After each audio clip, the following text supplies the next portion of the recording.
Here's a tutorial for my air dry clay glasses holder. This one's a frog instead of the bear like the other one. But first, what matters is your workspace. I would recommend silicone mat, canvas, something to work on where it won't stick.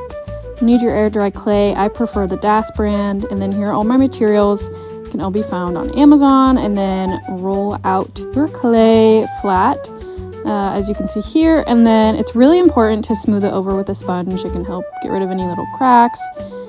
Now for the shaping part, you're going to want to cut out kind of just a shape and then cut out the ears.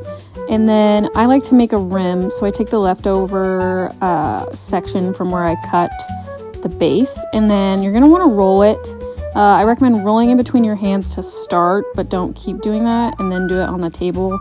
And then cut off the excess, and then we're going to connect it. So in order to connect it, you're going to want to slip and score. So this is going to give your clay texture to be able to stick.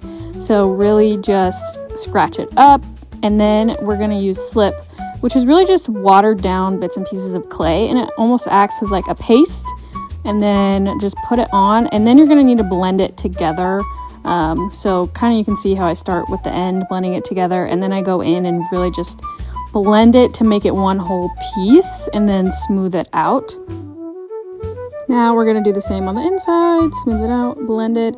And for attaching the ears, I like to just smooth them out before I attach them. And it's the same thing doing that slip and score method.